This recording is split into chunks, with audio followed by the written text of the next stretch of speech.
Bonjour à tous et bienvenue dans le Pod Yaourt. Avant de commencer cet épisode, je voulais tout simplement vous demander un petit coup de main.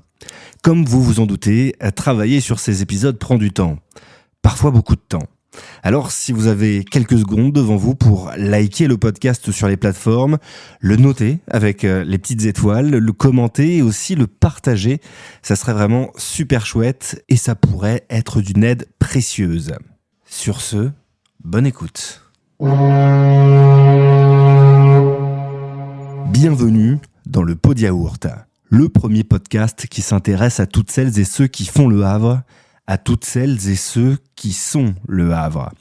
Le plus souvent possible, je vais recevoir à ce micro des artistes, des sportifs, des entrepreneurs, des créateurs de contenu, des cuisiniers, des écrivains, bref, tous ceux qui font briller notre chère et tendre ville et qui nous rendent chaque jour un peu plus fiers d'être havrais. On parlera de leurs histoires et on verra en quoi le Havre a une place centrale et si particulière dans leurs projets. Pour Paris, le Havre est devenu hype. C'est une ville où on voyage, le Havre c'est un bout du monde. Non, le Havre n'est pas maudit. Je viens du Havre, moi, je viens de Cocrioville. Faire entendre à tout le monde que le Havre était une belle et grande ville. Le Havre. Little Bob, c'est The King. Un Havre de grâce. Je vais ramener la cage au Havre. Au Havre, les gens sont tous gentils. Ici, c'est le Havre, en Normandie. Bonjour à tous, très heureux de vous retrouver pour un nouvel épisode dans le Pod Yaourt. Je me trouve aujourd'hui dans le quartier de l'Eure et plus précisément au Hangar 0. Mais oui, vous le savez, ce laboratoire de transition écologique situé à la croisée des chemins entre le port et le centre-ville. C'est ici que mon invité a décidé d'installer sa ferme aquaponique nommée Symbiose, la toute première dans la région havraise. Alors si le terme ne vous dit rien, pas de panique, c'est justement le signe qu'il faut rester pour parler avec mon invité Arnaud Pigeon de son métier et de sa passion pour l'aquaponie. Salut Arnaud. Salut. Merci beaucoup de m'accueillir ici, chez toi, du côté du Hangar 0. Alors je le disais, le terme aquaponie, c'est pas forcément toujours très très connu du grand public.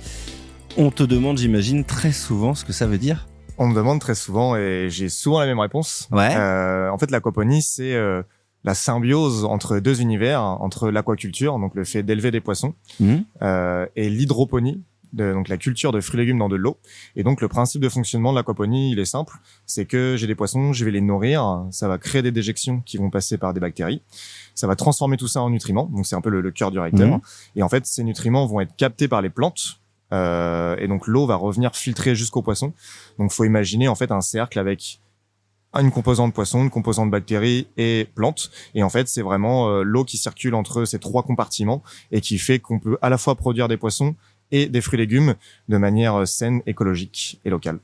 Tu m'as parlé dans ta définition de faire pousser des fruits et légumes dans l'eau. Yes. C'est bien ça, donc hors sol. Ouais, tout à fait. Si je ne me trompe pas, quel est l'intérêt de la production hors sol par rapport à une production, j'ai envie de dire classique? En fait, il y a plusieurs avantages.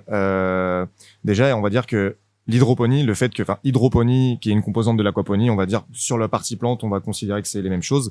Eh bien, en fait, on peut faire ça où on veut. Parce que on n'est pas directement connecté au sol, on peut prendre un bac, et donc ce bac, il peut être mis en campagne, en milieu périurbain ou en milieu urbain. Donc c'est vrai que le gros intérêt, c'est de pouvoir faire ça où on veut, en tout cas sur le papier. Donc ça, c'est, on va dire, le gros avantage. Après, il y a d'autres plus petits avantages, mais qui sont quand même très intéressants. C'est le fait que, comme on a un volume d'eau, les nutriments sont présents partout constamment. C'est-à-dire que les plantes, on peut les resserrer. Parce que normalement, en pleine terre, on va chercher à les écarter, à les espacer pour pas qu'ils rentrent en compétition et que le développement de l'une freine le développement de l'autre. Sauf que là, en fait, c'est comme s'il y avait un sol avec des nutriments partout, vraiment hyper riche partout en nutriments. Donc en fait, on peut massifier la production, on peut la concentrer. Et en même temps, sur certaines variétés, notamment la laitue, on a des taux de croissance qui sont meilleurs. La littérature scientifique dit que, en gros, quand on prend une graine de laitue pour arriver jusqu'à la laitue finale prête à être commercialisée, on a 8-9 semaines. Là où en hydroponie, aquaponie, on est aux alentours de 5-6 semaines. Et comment on l'explique ça? Et en fait, c'est les nutriments. En fait, au lieu de comment dire, dépenser l'énergie pour aller chercher d'autres nutriments, bah en fait ils ont les nutriments, donc en fait ils ont pas besoin de dépenser cette énergie pour aller chercher les nutriments, mais que pour grandir. Et donc en fait ça explique aussi cette croissance qui est plus rapide. Ta façon de faire donc hors sol te permet aussi, comme on le voit derrière toi, d'empiler. Ouais. Même les cultures. Raconte-nous un peu comment ça se passe ici chez toi. Tu me coupes l'herbe sous le pied, si je peux dire. Ça y est, on est parti dans les jeux de mots directs. Exactement. Ça permet de jouer sur la verticalité. Ici, en hangar 0, je réexpliquerai bien pourquoi, de comment on en est arrivé là. Et t'inquiète pas, tu me coupes encore une fois l'herbe sous le pied. Parce que la question arrive forcément, t'inquiète pas. Super. Et donc, en fait, ici, on est en hangar 0 et on fait un maximum de réemploi. Et en fait, les cuves qu'on peut voir ici, c'est une idée que j'ai récupérée sur Pinterest. Je rends à César ce qui appartient à César. C'était un projet hollandais à la base où en fait il y avait une cuve, la cuve du bas c'était que des poissons, avec une pompe qui envoyait jusqu'à la cuve du haut là où il y avait des plantes. Ça retombait dans les plantes et ça revenait aux poissons. Donc en fait une tour, c'était vraiment une tour aquaponique. Et en fait moi j'ai bien aimé ce côté vertical avec ce côté réemploi. Je trouvais que c'était dans les valeurs du hangar 0.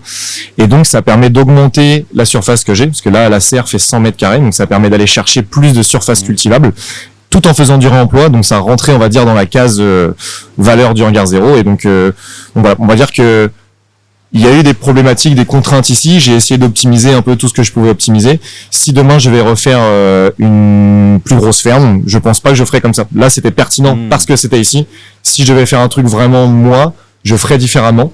Mais voilà, pour répondre à ta question. Alors c'est très visuel, hein, ce qui y a à côté de toi. Pour ceux qui nous écoutent, je pense que vous pouvez aller voir ça sur ton Insta, Symbiose Aquaponie. C'est Symbiose-du-bas Aquaponie, ouais. Voilà, je vous invite vraiment à aller voir ça parce que c'est très très impressionnant. Voilà, des caisses empilées les unes sur les autres avec voilà de la culture entre elles. Tu parlais de réemploi. Raconte-nous comment t'as construit tout ça. Ça vient d'où tous ces matériaux? Alors, pour refaire un peu le chemin, en gros, le projet initial du hangar 0 date de 2015-2016. La construction a démarré en 2019. Sauf que dans le projet initial de base, ils avaient déjà l'envie de faire une ferme aquaponique au sein du tiers-lieu. Il y a un porteur de projet qui s'est positionné, mais finalement, ça l'a pas fait. Plusieurs raisons, le Covid, vraiment des constructions du modèle économique qui étaient pas très bien ficelées, on va dire. Et en fait, moi, j'ai fait l'ISEL, donc je suis originaire du Havre. J'ai fait l'ISEL, j'ai commencé à bosser pour un prestataire logistique dans le sud de la France. Et en fait, le porteur de projet est parti. Moi, à ce moment-là, remise en question. Tu peux dire que le Havre te manquait. Le Havre me manquait également. Voilà. La famille aussi, la famille qui a raison. Évidemment.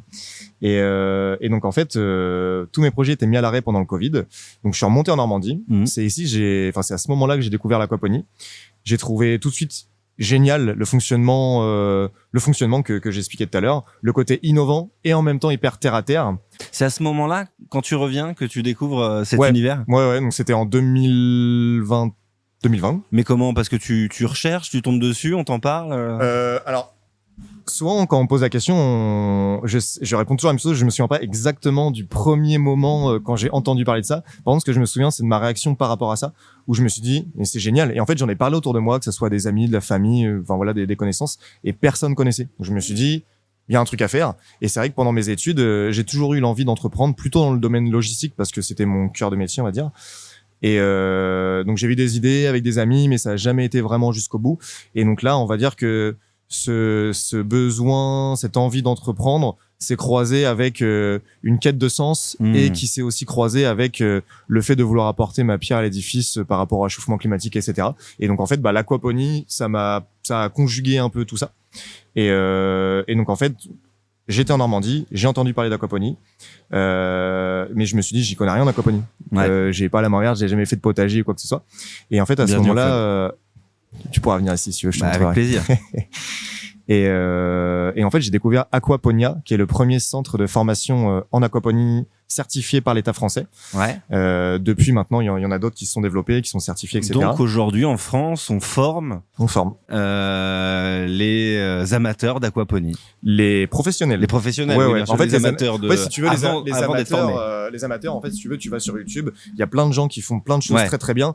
Si tu veux apprendre un petit peu et démerder un peu chez toi, en vrai, il y a largement ce qu'il faut en open source, on va dire. Mais c'est vrai que si tu veux en faire une activité qui tourne, qui te fait vivre, toi, éventuellement des salariés ou ta famille, etc., il faut se former vraiment. Enfin, toutes les personnes qui auraient envie d'entreprendre là-dedans, je les invite vraiment à former, à investir sur eux. Parce que, en fait, dans cette formation, j'ai appris la partie poisson, la partie plante, comment créer un système, comment le piloter, comment l'optimiser. Et en fait, toutes ces composantes, c'est quand même assez technique. Il peut y avoir de la de la chimie de l'eau. Il y a de la maintenance technique. Il y a une notion de plomberie, d'évacuation. Enfin, c'est très complet. C'est assez complet. C'est pas forcément complexe, mais le fait que ça soit complet rend le sujet complexe. Ça veut dire qu'il y a plein de domaines différents et il faut savoir, avoir des connaissances dans un peu tout. Ça sert à rien de pousser toutes les connaissances dans tous les domaines, mais avoir un bon niveau dans à peu près toutes ces composantes-là, ça permet de s'y retrouver et d'optimiser, on va dire, ses chances de réussite. Et donc, justement, je reviens à ta question initiale. Mais je m'en souviens même plus de ma question initiale. C'était comment je suis arrivé au réemploi. Oui. Et en fait, donc, j'étais au Havre. Je suis revenu dans le sud pour finir mes contrats, mais en fait dans ma tête je savais que j'étais déjà parti et que je voulais entreprendre. Donc je suis revenu dans le sud, je suis allé jusqu'au bout de mon contrat, je suis revenu en Normandie et c'est à ce moment-là que j'ai découvert Aquaponia. Donc je me suis formé, c'est là où j'ai appris tout ce que je t'ai dit. Et donc après, une fois que j'ai fini la formation, je suis revenu au Havre. Donc la formation était en Mayenne, à côté de Laval. Ça a été super, 6 mois. Ok. 6 mois et c'est cool parce qu'en fait c'était la première session de formation. On était une quinzaine et en 6 fait mois t'as dit? 6 mois. Ouais. Ok. 6 mois où en fait il y a des périodes de stage, il y avait vraiment, c'était hyper complet, c'était grave cool, ouais. Et j'ai beaucoup appris et en fait ce qui était trop bien aussi avec cette formation, c'est que c'était pas une formation, on va dire, initiale avec des DS sur table, etc. C'était vraiment, t'arrives avec un projet. Et la note de la formation se décompose en 3 parties. La première, c'était le savoir-être. Est-ce que tu étais proactif dans la formation? Comment tu interagissais avec les intervenants, etc. Un dossier qu'on devait rendre sur le projet qu'on portait, qu'il soit réel ou fictif, mais la plupart des projets étaient réels. Et après, il y avait le dernier tiers était sur la soutenance devant un jury de professionnels de la filière. Et en fait, moi, j'ai présenté le projet du Hangar Zéro parce que donc là, 2021, juillet 2021, sortie de formation. Donc j'ai rendu mon dossier en juillet 2021. En septembre 2021, j'ai fait la soutenance. Et en fait, pendant 2021, pendant ma formation au mois de mars, je reçois un coup de fil de quelqu'un du hangar qui me dit oui, il y a une mise en relation d'un tel, on cherche un porteur de projet en aquaponie. Je leur ai dit moi je cherche un terrain au Havre, visiblement ils en avaient un. Donc on va dire que nos besoins ont matché et à ce moment-là à cette personne, je lui ai dit là je suis encore en formation, j'ai encore des trucs à apprendre, à développer, on en reparle cet été. Donc je suis allé au bout de ma formation, je suis venu au Hangar Zéro, ils m'ont donné un petit peu les plans, j'ai commencé à dessiner, à concevoir quelques petits trucs et je leur ai présenté, tout de suite ils étaient emballés, mais j'ai dû faire mes preuves quand même et donc en fait j'ai fait un dossier sur la ferme que tu as sous les yeux et après je l'ai soutenu et en fait j'ai réussi à finir major promo, donc ça fait plaisir. Bravo. Premier de la première formation, c'est toujours rigolo à dire, mais en tout cas au-delà de l'ego, on va dire, c'était surtout le fait qu'il y ait des personnes. Tu peux nous dire que tu étais seul dans cette promo? J'étais seul. Premier avec moi-même. C'est déjà pas mal. C'est très important. Mais en fait, c'était surtout, en fait, ça m'a vraiment conforté parce que moi, c'était la première fois que je sortais de ma zone de confort et en fait, ça m'a conforté dans le fait que mon projet avait du potentiel et que des gens y croyaient. Et c'était la question que j'allais te poser. Est-ce que le fantasme que tu avais avant d'aller à cette formation à Aquaponia, est-ce que le fantasme est devenu réalité? Voilà. Est-ce que ça a confirmé vraiment tout ce que tu attendais de cet univers de l'aquaponie? Ouais, carrément. Franchement, je remercie encore Guillaume Becher, c'est le formateur principal d'Aquaponia. Il a vraiment fait en sorte de mettre le paquet sur la qualité de la formation. On a eu des intervenants vraiment experts dans leur domaine. On a eu un chef étoilé qui est venu. Et ça, c'est un exemple tout bête, mais qui est très révélateur de la qualité des intervenants. C'est que Monsieur Goujon, il s'appelle, à Narbonne, il me semble, 3 étoiles. Donc le mec pas mal, très haut quoi. Et le mec a pris le temps, en fonction de nos localisations, de lister tous les restaurants qui étaient étoilés, Goemio, enfin tous les restaurants qui avaient des reconnaissances, qui pouvaient être potentiellement des prospects, des clients pour nous. Cet intervenant-là a fait cet effort-là. On a eu le seul mec qui arrive à élever une espèce en particulier de poisson, le cendre en France. Il est venu. Il y a eu vraiment plein d'intervenants. Donc forcément, les intervenants, en fonction de leur savoir, plus ou moins cher. Et franchement, tous les intervenants qu'on a eu étaient top. Et j'ai vraiment, moi, j'écrivais tout le temps. Enfin, j'ai 3 calepins remplis de cette période-là. Donc vraiment, ça m'a beaucoup apporté. Et je vais essayer de répondre à ta question. Parce que putain, toujours on divague. On y va. On digresse. Et justement, donc, après la formation, je suis arrivé ici, j'ai fait des plans. Ils étaient OK, j'étais OK. C'est parti, on commence à bosser ensemble sur des plans, faire un budget pour financer tout ça. Entre la première version que j'aurais présentée et celle qu'on a sous les yeux, il y a eu 6 versions en tout différentes. Ok. Et justement, pendant cette première réunion en hangar 0, moi, je leur ai dit, les valeurs du hangar 0, donc 0 déchets, 0 carbone et 0 exclu, donc une grosse valeur écologique, une grosse valeur sociale, ça me parlait carrément. Je voulais que la ferme Symbiose s'intègre pleinement dans les valeurs du lieu. Et c'est pour ça que j'ai essayé d'intégrer au maximum du réemploi. Dès le début, je leur ai dit, sur les organes vitaux du système, il faudra mettre le paquet. Les bassins, les pompes à eau, les pompes à air, la filtration, tout ce qui est vital, ce qui va faire en sorte que le système va être robuste et durer dans le temps. Ça, on peut pas aller chercher du remploi là-dessus. Par contre, là, on l'a fait. Notamment, donc là, les 90 cuves IBC qu'on a sous les yeux, toute la zone de micro-pouces, pareil, c'est du bois de récup, des palettes de récup. On a fait des étagères comme ça. À l'intérieur du hangar, j'en reparlerai après, mais il y a 70% de tous les matériaux à l'intérieur du hangar, c'est du réemploi. Je connais pas exactement le pourcentage, ni en valeur, ni en volume, ni en poids du matériau. Et donc la façade de la serre, la façade ouest, en fait, c'est des fenêtres qui viennent de l'école d'architectes de Rouen. L'école a été réhabilitée, donc ils ont viré toutes les anciennes fenêtres. Okay. Et en fait, nous, on les a récupérées, on les a poncées, lasurées, installées. Donc ça, c'était des week-ends à des dizaines de personnes, enfin plusieurs week-ends, plusieurs dizaines de personnes. Vraiment, c'est une masse de boulot énorme. Et c'est pour ça que aujourd'hui, c'est moi qui gère la ferme, c'est moi qui l'ai créée.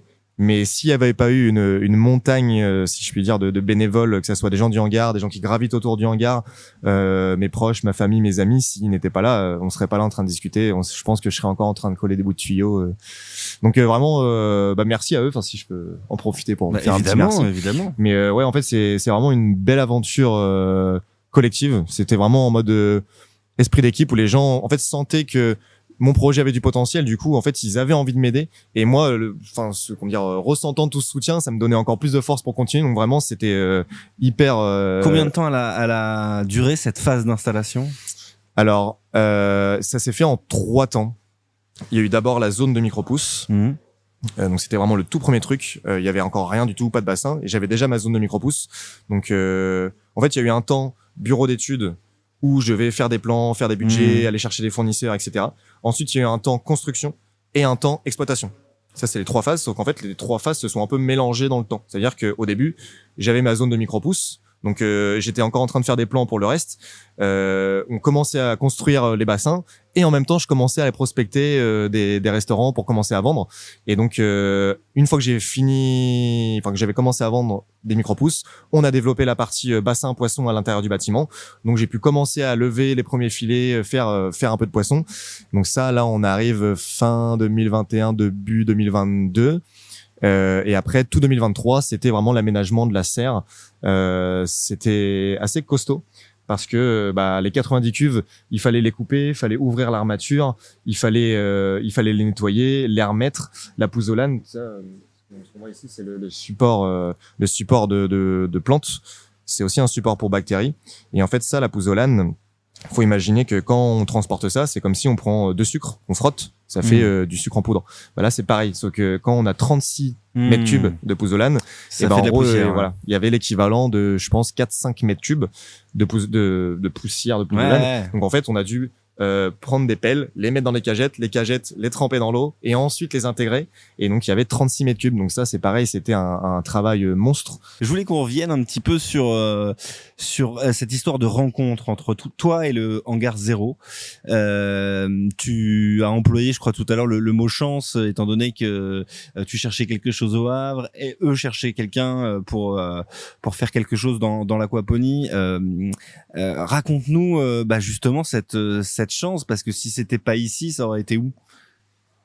Très bonne question. J'avoue que j'avais pas forcément de plan B. Tout s'est bien goupillé, quoi. Ça s'est hyper bien goupillé. En fait, il y a eu pour moi un aliment de planète. Il y a eu un aliment de planète parce que au moment où je décide d'aller dans l'aquaponie, hop, premier centre de formation certifié par l'État français qui arrive. Avant, c'était des gars qui faisaient des vidéos sur YouTube, des petites formations à droite à gauche, mais c'était pas vraiment très concret. C'était une semaine de formation par-ci, 3 jours par-là. Là, c'était la première fois qu'en France, il y avait 6 mois de formation pour professionnaliser la filière, pour rassembler tous ces intervenants de la filière et structurer tout ça. Donc déjà, ça, c'était le premier truc. Le deuxième truc, quand je suis arrivé au hangar, donc il y a eu les élections régionales. Donc Hervé Morin, qui est président de la région Normandie, tout de suite, dès qu'il est arrivé, il a dit on met le paquet sur l'aquaculture parce qu'on est une région aquacole, on a un savoir-faire, la région va aider cette filière-là. Et donc en fait, ils ont fait une subvention pour développer l'aquaculture innovante avec un point d'honneur sur l'aquaponie. Donc tu as eu le droit à cette subvention? Pas directement, parce que en fait il y avait déjà d'autres subventions, mais en fait je me suis dit je veux faire l'aquaponie, il y a une formation qui sort, il y a des subventions qui sortent, il y a il y a un lieu une qui émulsion, t'attend. il y a un lieu qui m'attend et tout, enfin c'est incroyable. Vraiment les besoins ça a matché, donc ouais, alignement de planète. Après ce qui est cool, c'est que en fait j'ai mis du temps à m'en rendre compte. Il y a des aliments de planète, c'est vrai. Il y a une chance qu'il faut saisir, mais justement, il faut être capable de la saisir. Et c'est vrai que je pense que j'ai toujours été déterminé depuis le moment que je sais que je veux entreprendre là-dedans. J'ai fait tout ce qu'il fallait pour. J'ai investi sur moi-même, etc. Et en fait, pour moi, j'ai un peu provoqué ma chance aussi. Évidemment. Faut aller la chercher. Hein. Ouais.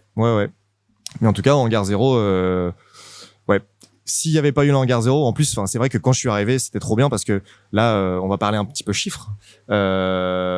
L'investissement de la ferme, donc vraiment pas ce qu'il y a autour, pas la serre, etc. Vraiment le système en tant que tel, c'est 40 000 €.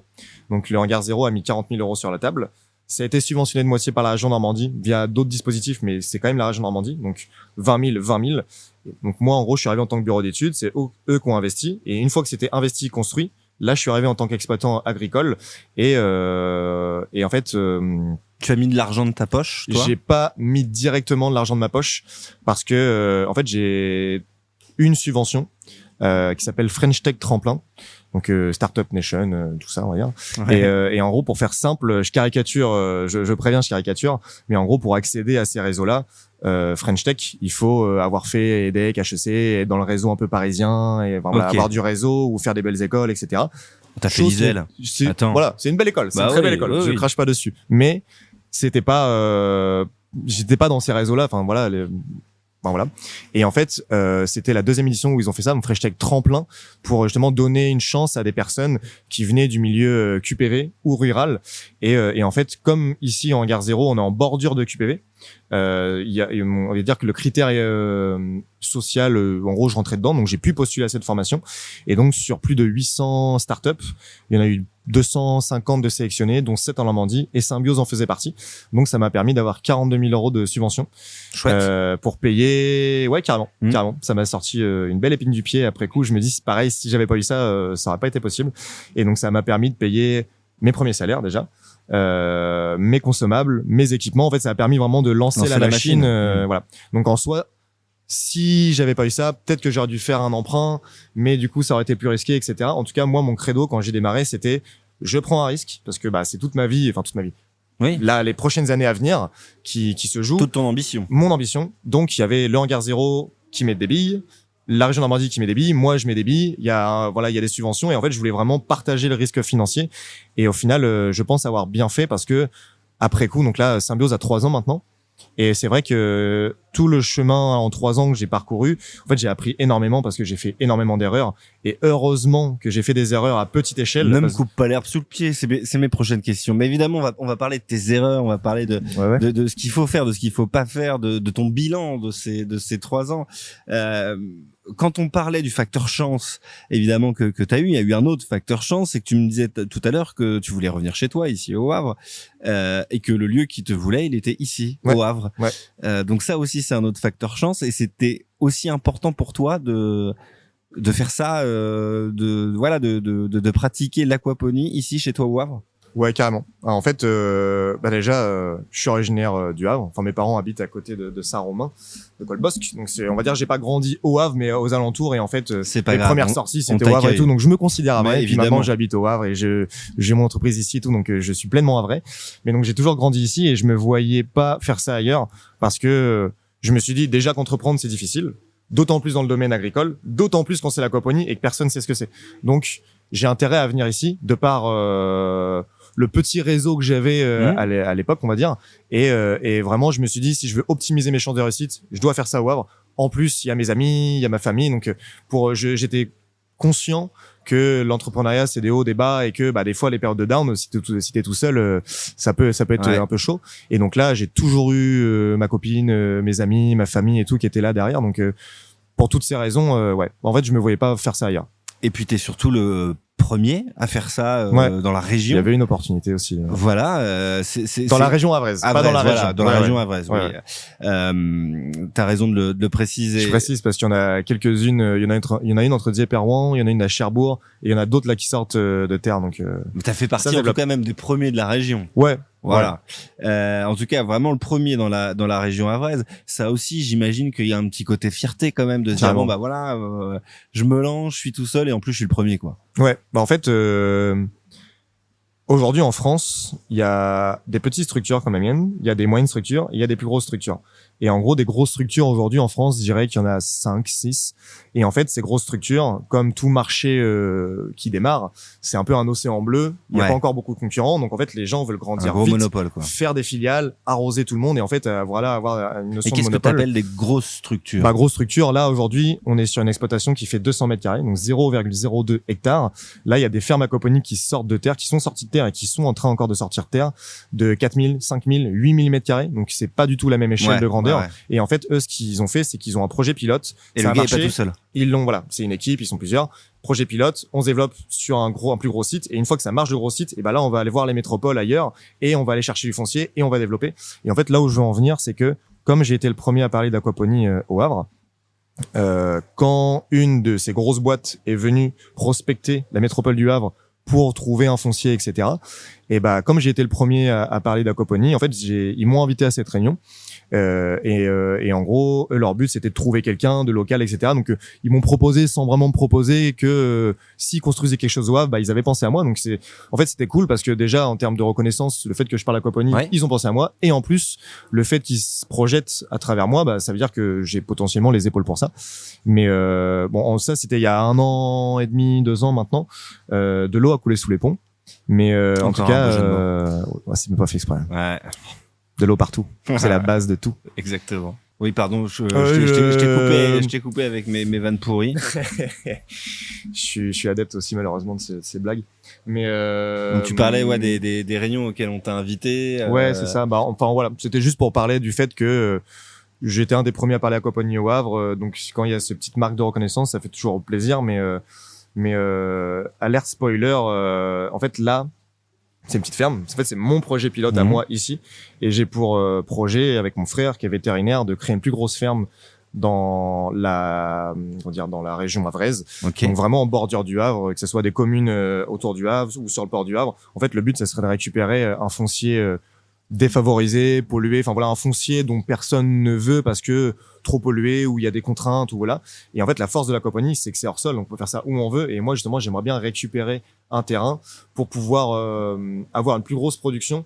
Et là, me dire, ok, c'est pas une petite ferme où je fais un peu de production, un peu de micro-pousses, un peu de truites, un peu de maraîchage vite fait. Là, c'est vraiment une ferme productive sur 2, 3, 4 000 mètres carrés, où là, je pourrais vraiment avoir un impact sur la production. Donc, tu vas quitter le hangar 0 ? Je vais, en fait, j'aimerais bien mettre quelqu'un à ma place. Ouais. C'est vrai que ça m'embêterait un peu de lâcher le bébé parce que j'ai mis 2 ans à construire, où je gagnais pas grand chose et puis j'étais en train de construire, à énormément bosser. Donc, je trouverais ça dommage de perdre ça. En fait, ça rassurait le hangar 0 que je reste derrière parce que j'ai été initiateur de ce projet qui est devenu une entreprise. Et même moi, donc ça m'embêterait de lâcher trop facilement comme ça. Et en gros, mon envie, c'est que aujourd'hui, Symbiose est une ferme pédagogique. On est très proche du centre-ville. C'est une petite ferme. Des écoles peuvent venir en prenant un tram plutôt qu'en prenant un bus à 400, 500 euros, je sais pas combien ça coûte.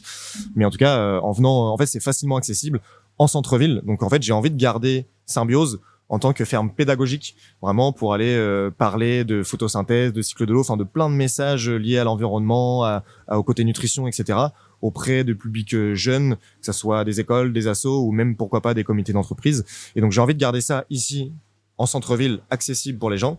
et m'écarter un petit peu, avoir une deuxième ferme plus grosse, donc avoir plus de place pour faire plus de production, et cette fois-ci avoir un impact un impact sur la production. Donc garder petit symbiose pour la pédagogie et gros symbiose pour la production. Ça a déjà un nom, gros symbiose. Gros symbiose, non, ça c'est un abus de langage. Ça justement avec mon frère, là, on est en train de se poser la question sur le nom, parce qu'on a commencé à voir un petit peu des institutions, des partenaires qui accompagnent et tout. Et ils nous ont dit, les gars, il vous faut un nom là. Et pour le moment, on appelle ça Symbiose V2. Ouais. On est en train d'y réfléchir. Ça, c'est le nom du dossier dans l'ordi. C'est ça. Mais pas plus loin. C'est ça. Je voulais qu'on rentre dans le concret avec Dis-moi. toi, cher Arnaud. Qu'est-ce que tu fais concrètement ici? Raconte-nous un peu quelles sont tes journées. Qu'est-ce que tu élèves? Qu'est-ce que tu fais pousser? Raconte-nous ce qui se passe chez Symbiose. Chez Symbiose, il y a 4 activités principales. La première, c'est les produits aquatiques. Ça veut dire que je prends des poissons, à peu près 400-500 grammes. Ils vont rester 5 mois dans mes bassins. Ils vont monter jusqu'à 1 kilo. Quel poisson? La truite arc-en-ciel. Truite arc-en-ciel parce que on a des sources d'approvisionnement ici. Les gens connaissent déjà la truite. On a beaucoup de recul scientifique. Donc en fait, pour toutes ces raisons, je me suis dit, je vais pas chercher à les prendre. Déjà que l'aquaponie, c'est curieux. Faut expliquer. Je me suis dit, je vais pas prendre des poissons compliqués. La truite, ça parle, ça se vend bien, c'est cool. Et en même temps, d'un point de vue zootechnie, donc d'un point de vue élevage, si t'as un problème, hop, tu tapes un symptôme. Tu peux trouver rapidement parce qu'on connaît très bien ce poisson-là. Donc pour toutes ces raisons, j'ai choisi cette espèce-là. Donc je vais les chercher à la pisciculture de l'Épinay, à Colleville, à côté de Fécamp. Donc il y a une 30aine de kilomètres d'ici. Elles vont passer plusieurs mois dans mes bassins. Pendant ce temps-là, les plantes vont grandir, etc., avec les déjections. Et une fois qu'elles arrivent au bon poids, donc vers 1 kilo, elles passent dans le labo de transfo. Et donc ici, je vais faire une étape de valorisation. Parce qu'en fait, j'ai peu de production, donc j'ai intérêt à valoriser du mieux possible le peu de production que j'ai. Et donc en fait, je vais les abattre, je vais les fileter. Donc je vais lever des filets sur le squelette. Je vais les rincer pour retirer le sang. Ensuite, je les sale. Après, je les mets au frais. Je les fume, je les désarrête, je les pare, je les mets sous vide. Donc tout ça, on va dire, c'est tout un process qui est sur 2 jours. Donc c'est pas 2 jours de travail effectif. Il y a des temps morts, par exemple, pendant que c'est dans le sel, pendant 3 heures, moi je pars faire autre chose. Là justement, c'est ce que j'ai fait aujourd'hui. Et demain, ça va fumer. Donc demain, je vais venir un peu plus tôt pour lancer le fumoir. Et en fait, pendant que ça fume pendant 6 heures, moi je peux partir faire autre chose. Et après, le process continue. En fait, là où je veux en venir, c'est que tout ce process-là, ça permet de créer des truites fumées que je revends en AMAP. Donc l'AMAP, c'est l'association pour le maintien de l'agriculture paysanne. J'en profite pour leur faire de la pub. Pour faire un peu de pub pour les AMAP parce que c'est vraiment un circuit de distribution que je trouve hyper intéressant, qui est ultra méconnu en France. Et en fait, c'est né d'une zone grise dans la loi française parce que en fait, à partir du moment où il n'y a pas d'échange entre un bien et de l'argent, c'est pas considéré comme une boutique, donc t'as pas toutes les notions d'enregistrement, de compta, etc. Et en fait, l'AMAP, donc c'est une association qui se positionne en intermédiaire sans marge. Ça veut dire que les gens vont s'abonner en donnant des chèques pour chacun des producteurs. L'AMAP récupère les chèques et ensuite va les distribuer au compte-gouttes. Donc pas au moment où il y a l'échange, mais au compte-gouttes. Et donc ça permet en fait d'avoir des produits locaux de saison. Et donc, par exemple, toi, si tu veux devenir amapien, il y en a une dizaine, quinzaine même au Havre, tu donnes un chèque, par exemple, pour des œufs, des fruits et légumes, du poisson, de la viande. Et tu te fais livrer. Tu constitues vraiment ton panier. Et en fait, chaque semaine ou toutes les 2 semaines, ça dépend des fréquences des produits, tu viens à la map et tu viens récupérer tes produits. C'est pas une livraison chez toi, mais tu viens récupérer. Mais en fait, des AMAP, maintenant, ça commence à bien mailler le territoire havrais.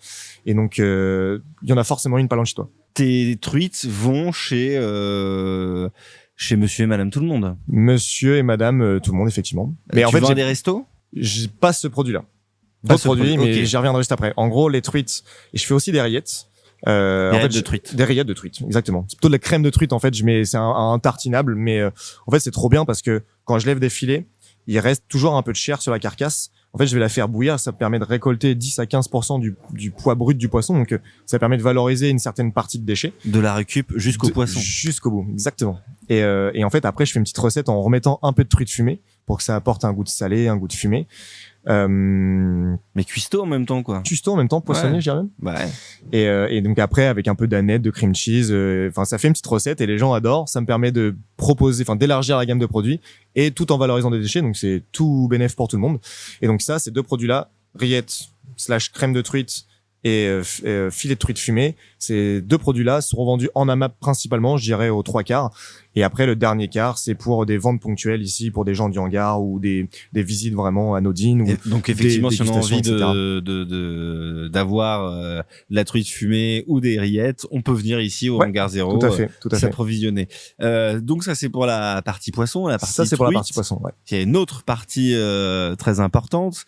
Qu'est-ce que tu fais pousser ici, mon cher Arnaud? Et justement, c'est la deuxième activité. La deuxième activité, c'est donc l'hydroponie, le maraîchage, le côté pépinière. En gros, pour expliquer rapidement, le maraîchage, c'est cultiver des végétaux dans le but de les manger. Une pépinière, c'est cultiver des végétaux dans le but que ça fasse joli. Donc, c'est vraiment des plantes ornementales pour la pépinière et des plantes qui se mangent pour le côté maraîchage. Et donc, justement, par rapport à l'historique que je te disais tout à l'heure, là on est en 2025, ça va être ma vraie première saison. L'année dernière, la serre n'était pas encore finie et l'année d'avant, le système n'était pas encore prêt. Donc là, ça va être ma vraie première saison. Aujourd'hui, je suis en train de faire plein de tests sur des légumes feuilles. Donc quand on dit légumes feuilles, c'est Les salades. quand on mange la feuille sur le végétal. Donc laitue, roquette, mâche, cresson, etc. Légumes fruits, donc ça va être des haricots, des petits pois, des cucurbitacées, tout ce qui est cornichons, courgettes, etc. Et des tomates. Des aromatiques, donc menthe, basilic, ciboulette.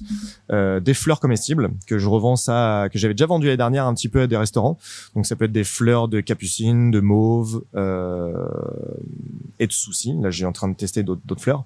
Et donc là, en fait, pour répondre à ta question, j'ai pas encore fait énormément de chiffre d'affaires sur la partie plante, parce que avant c'était pas prêt et là je suis encore en phase de test. Et le but c'est de garder ce qui marche pas trop bien. On le squeeze et l'idée c'est vraiment de développer au plus proche des besoins des gens pour que vraiment ça soit une activité qui tourne quoi. Et t'as déjà une idée de ce qui peut marcher?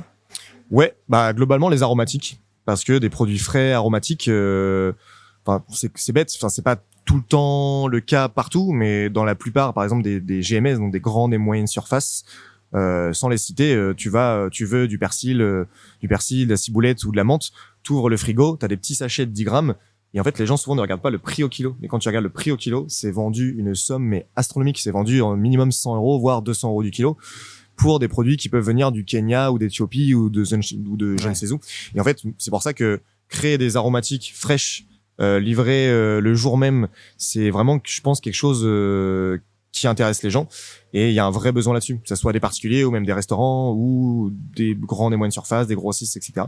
Donc là, pour Symbiose, ici, je vais en vendre un petit peu aux particuliers, mais pour Symbiose plus gros, pourquoi pas vraiment arroser un peu plus tout ça quoi. Pour Symbiose V2. Exactement. Du coup, t'es rentré dans le concret de ce que tu fais ici au hangar zéro. On l'a compris, c'est un métier qui demande du temps, un métier intense. À quel point c'est intense ce métier? C'est très intense quand on veut le construire, parce que en gros, pour faire simple, la première année, j'étais au RSA et je bossais 70 heures semaine. C'est-à-dire qu'en fait, je travaillais énormément et j'avais zéro fruit de mon travail. Enfin, parce que j'avais pas encore mon outil de production. Donc, la bascule s'est faite petit à petit parce que je commençais à générer du chiffre d'affaires. La subvention, ça m'a aidé quand même à pouvoir vivre aussi à ce moment-là. En fait, pendant la formation, c'était ARE, donc j'ai en gros chômage. Ensuite RSA subvention, ensuite RSA début de mon chiffre d'affaires, et ensuite c'était pleinement mon chiffre d'affaires. Enfin en gros quand je déclarais ce que je gagnais, en gros j'avais plus besoin d'être aidé quoi. Donc ça a vraiment permis de faire une transition. Et j'ai oublié le sens final de ta question. Désolé. C'était à quel point ton activité est intense. Combien de temps tu passes ici aujourd'hui par semaine quoi? Ouais, donc c'est ça je voulais en venir. En gros, au début, c'était peut-être 60 heures, voire peut-être un peu plus, parce que vraiment, je passais beaucoup de temps. Je finissais très tard. Et en fait, petit à petit, je travaillais de moins en moins parce que j'avais moins besoin de bricoler. Je pouvais vraiment me concentrer uniquement sur la production. Et donc, comme je me concentrais sur ça, j'avais les fruits de mon travail. Et donc, au final, tout au long du projet d'installation et de Symbiose, je travaillais moins pour plus de résultats. Aujourd'hui, en gros, il y a 2 types de semaines type. En fait, il y a une semaine type où je fais de la transfo poisson, donc tout le process que j'ai expliqué. Ça rajoute 15 heures dans la semaine.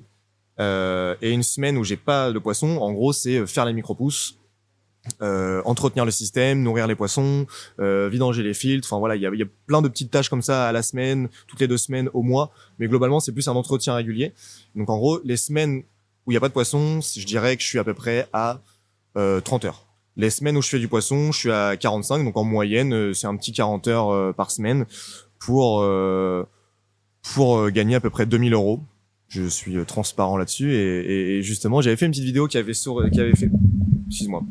sourire un petit peu parce que je disais qu'en me payant 2000 € par mois, je fais partie des 5 agriculteurs les plus riches de France.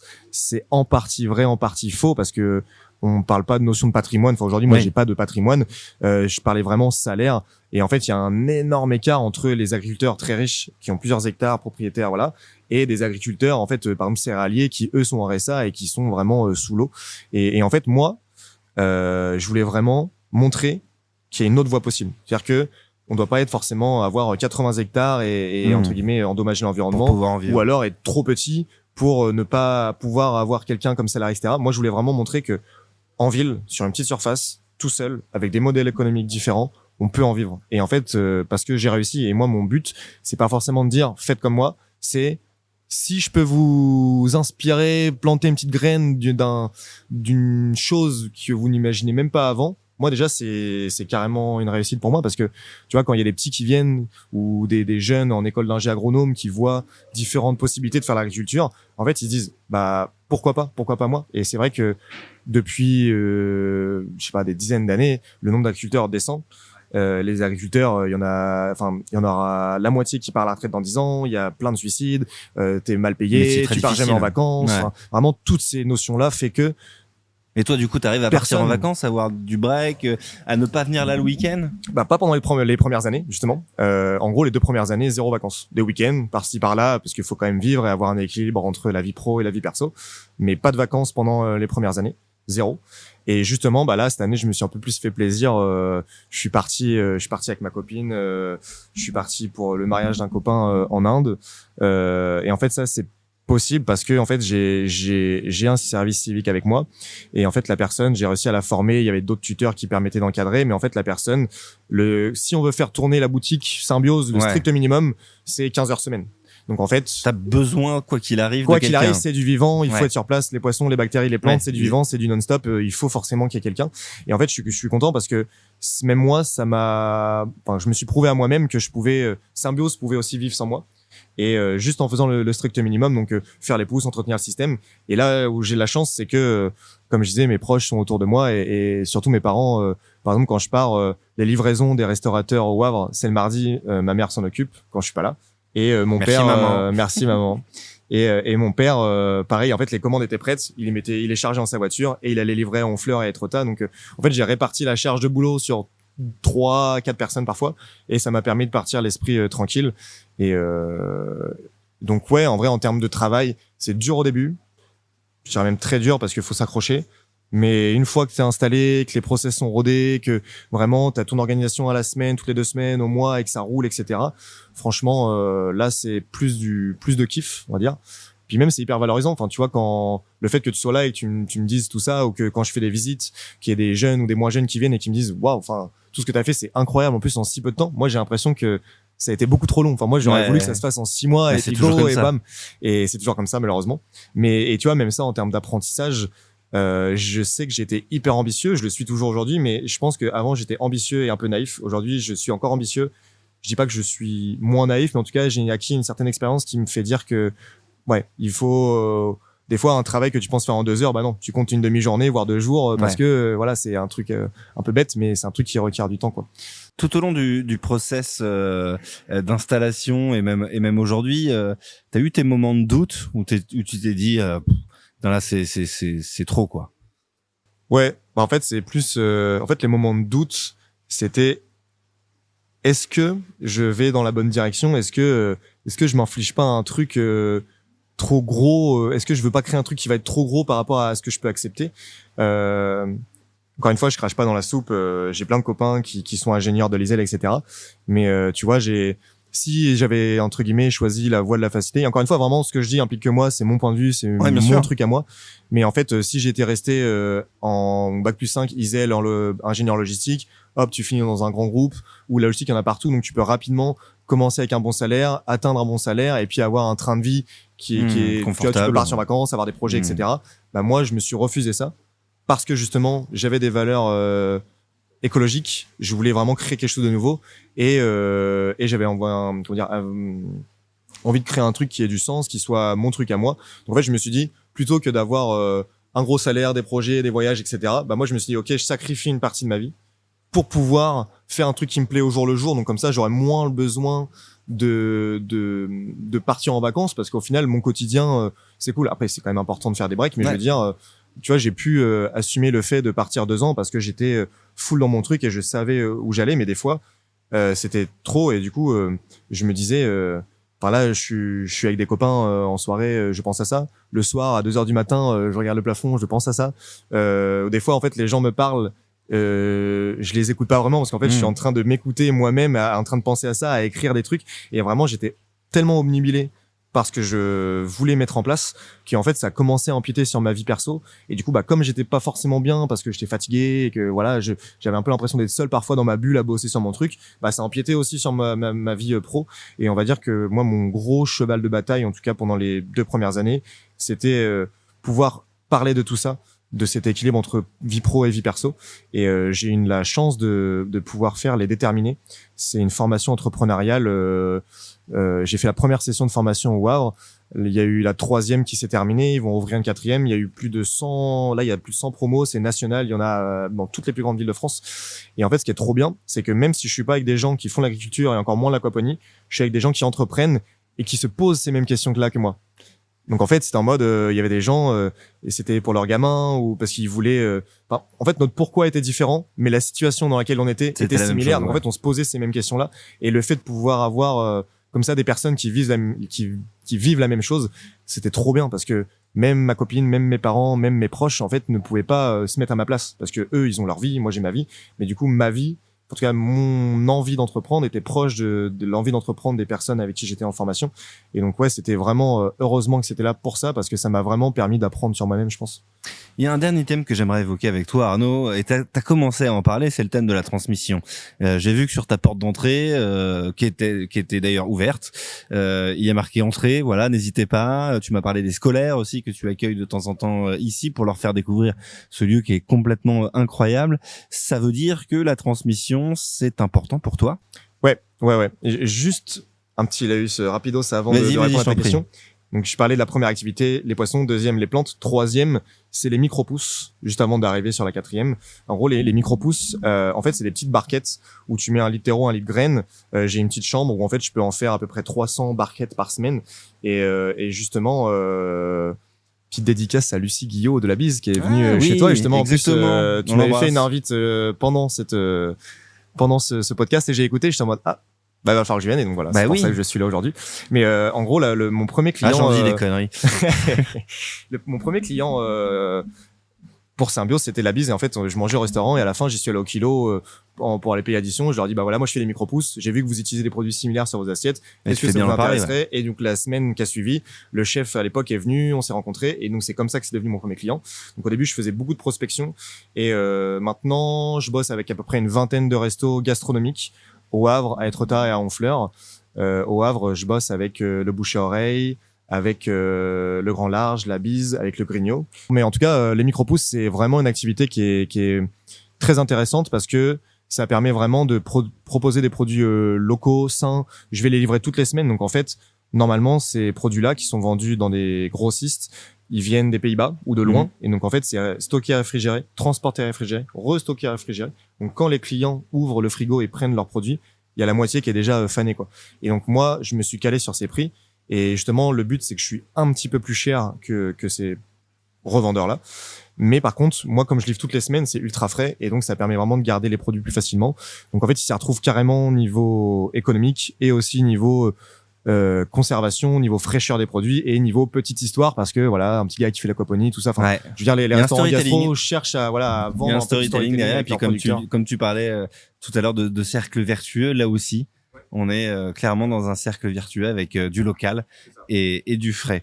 La question sur cette transmission qui est vraiment importante pour toi, je le disais, cette porte d'entrée qui est toujours ouverte, où t'invites les passants à venir rentrer, les scolaires aussi à venir ici chez toi. Cette transmission, c'est important, voilà, de transmettre ta passion. Carrément. En fait, déjà, ça permet de valoriser tout ce que je fais là, même si c'est à petite échelle, ça permet de montrer vraiment tout ce que je fais.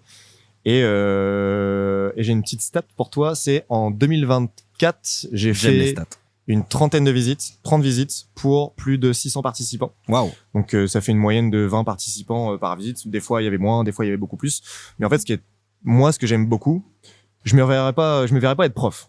Mais j'aime beaucoup la pédagogie parce que pour moi, si on veut pouvoir changer les choses, il faut commencer par changer les mentalités. Ça veut dire que on va pas changer tous les problèmes qu'on peut énoncer par rapport au réchauffement climatique et comme ça du jour au lendemain. Ça se fait sur 1, 2, 3 générations. Et en fait, je me dis, un des meilleurs moyens de pouvoir contribuer à ça, c'est aussi dès le plus jeune âge, parler de ça, qu'ils aient conscience de tous ces sujets-là. Tu vois, par exemple, il y a une visite où j'étais avec des collégiens, on parlait de la politique agricole commune, donc de la PAC, du tout le financement européen. Et en fait, on peut parler de ça avec des collégiens. À partir du moment où on le fait avec des mots assez simples enfin, je dis pas qu'ils sont bêtes. Non, mais c'est pas facile. C'est pas facile. Voilà. C'est pas facile. Mais en fait, ils comprennent pas pourquoi les agriculteurs, ils sont en colère, pourquoi tout ça. Donc, en fait, c'est des sujets d'actualité. Ils comprennent pas nécessairement tout ça. Pourquoi c'est chiant d'importer de la viande de l'autre bout de la planète. Pourquoi c'est entre guillemets mal de manger de la viande. Enfin, pourquoi c'est moins bien que du poisson, par exemple, ou voilà. Et en fait, tous ces sujets-là, on peut les aborder de manière plus, on va dire, accessible, parce qu'on est dans un environnement qui est propice à ça. Et donc, ouais, vraiment, j'aime beaucoup faire la pédagogie pour cette raison-là. Et puis j'aime bien parler, donc c'est cool. Ouais, bah écoute, t'as très bien parlé en tout cas à ce micro. Merci Arnaud. Il y a une dernière question que je pose évidemment à tous mes invités qui passent derrière ce micro. Arnaud, tu me fais la réponse que tu veux. Cette question, la voici. Le Havre, pour toi, ça représente quoi, cher Arnaud? Je savais que tu posais la question et j'ai oublié de te préparer. Et t'as oublié de réviser. C'est moche. Voilà, terrible. Qu'est-ce que c'est pour moi le Havre? Qu'est-ce que ça représente? Qu'est-ce que ça représente pour moi? Déjà, ça représente mon ancrage, mon identité. En fait, je viens d'ici, j'ai envie d'entreprendre ici. Je me vois ici plus tard. Après, je me vois avoir d'autres projets ailleurs, pourquoi pas. Mais je pense que c'est une finalité pour moi de revenir ici. Donc, je dirais que ça fait partie de mon identité. Et après, je pense que, bon, je vais pas faire une phrase bateau, mais la ville du Havre, tout le monde le sait, elle est en pleine mutation. Enfin, c'est vrai que quand j'étais à l'Iselle, j'avais envie de partir du Havre parce que ça bougeait pas, parce que c'était gris, parce que l'industrie, enfin machin, ça me faisait pas envie. Et c'est vrai qu'il y a eu un renouveau. Enfin, tu vois, il y a eu les 500 ans de la ville, il y a eu des événements. Enfin là, ça bouge. Et quand il y a des gens, enfin tu vois, j'ai des copains qui sont venus de Lille, de Paris, d'ailleurs, et qui connaissaient pas le Havre. C'est la première fois qu'ils venaient. On a fait un petit DJ set Apollo à la petite rade ou au Cap de la Hève ou machin. Et en fait, toi tu sais bien accueillir les copains. Vous avez la chance en fait d'avoir tout ça, tu vois. Et je pense qu'il y a plein de gens au Havre qui se rendent pas forcément compte de cette chance, mais j'ai l'impression que de plus en plus les gens justement prennent conscience de ça. Et puis je sais pas, la ville est aérée, il y a plein d'espaces et il y a plein de gens justement qui sont passés avant moi derrière ce micro qui créent des choses. Enfin tu vois, il y a toujours plein de trucs et je sais pas, je trouve qu'une ville où il fait bon vivre, où il y a des choses à faire, où tu peux passer du bon temps avec tes proches, c'est forcément une ville qui donne envie de venir. Donc, que ce soit des Havrais ou pas des Havrais, venez au Havre, c'est une très belle ville. Merci beaucoup Arnaud Pigeon d'être passé derrière ce micro. Je le rappelle, Arnaud, donc fondateur de Symbiose ici au Hangar 0. Je le disais, la porte est toujours ouverte.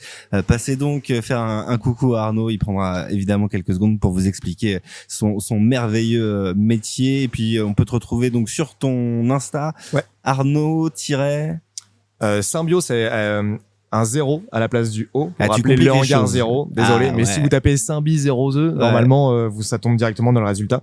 Ou sinon, c'est symbiose.fr, mon site internet. Si jamais vous êtes intéressé pour faire des visites ou faire des ateliers pédagogiques parce que vous êtes un enseignant ou quoi, n'hésitez pas. Il y a toutes les infos sur le site. Et même, j'ai fait un petit partenariat, j'en parle rapidement, avec l'Office du tourisme, justement pour pouvoir rassembler des particuliers sur des mêmes créneaux. Donc, il y a 3 samedis cet été. Vous pouvez aller sur mon site ou sur le site de l'Office du tourisme. Vous pouvez réserver des créneaux et venir me rencontrer. Je vous expliquerai tout ça avec grand plaisir. Et ben voilà, une nouvelle activité à faire au Havre. Merci beaucoup Arnaud. Merci à toi. Merci de ta disponibilité. Et quant à nous, on se retrouve très bientôt pour un nouvel épisode dans le Pod Yaourt. Ciao.